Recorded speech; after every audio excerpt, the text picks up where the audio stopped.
Et ce soir-là, sur un nappe en papier au restaurant, on a rédigé la table des matières d'un livre. Et ce livre est devenu notre livre d'écologie numérique que nous avons publié 5 ans plus tard, en 1979. Les Prix du Québec, en collaboration avec Bell et Hydro-Québec, sont fiers de vous présenter M. Pierre Legendre, lauréat 2005 du prix Marie-Victorin pour les sciences naturelles et le génie.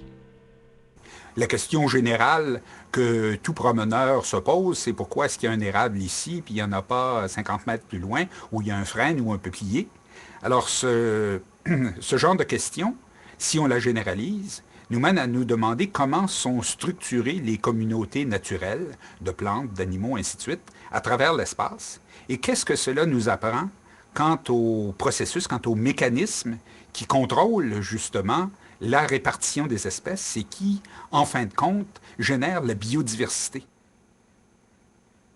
Alors, l'écologie numérique que nous avons développée, qui est l'ensemble des méthodes statistiques qui permettent d'analyser ces tableaux de données, mais c'est justement la méthodologie qui permet de passer des données de terrain à la réponse aux questions que se posent les écologistes. C'est ça qui nous permet de tester des hypothèses, c'est ça qui nous permet de savoir si telle hypothèse que nous avons formulée est supportée par les données d'observation ou si elle ne l'est pas.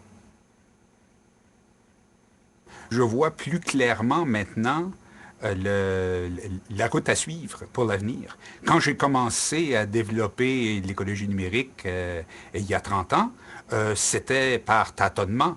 La route à suivre n'était pas claire. Alors que maintenant, je vois très bien quels sont les sujets qui sont les plus intéressants à développer pour la dizaine d'années qui viennent.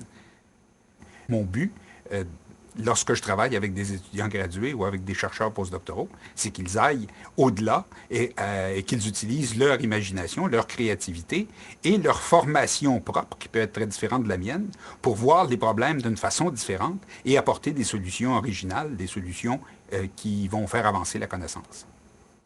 Alors, quand on trouve une solution à une question qui nous a pris vraiment beaucoup d'efforts, pour laquelle on s'est enfoncé dans des cul-de-sac nombre et nombre de fois. Si enfin on trouve une réponse, ben on est évidemment très content et on entend ici dans le laboratoire de temps à autre quelqu'un qui pousse un cri de joie et qui rassemble tout le monde pour dire « Ah, j'ai trouvé la réponse ».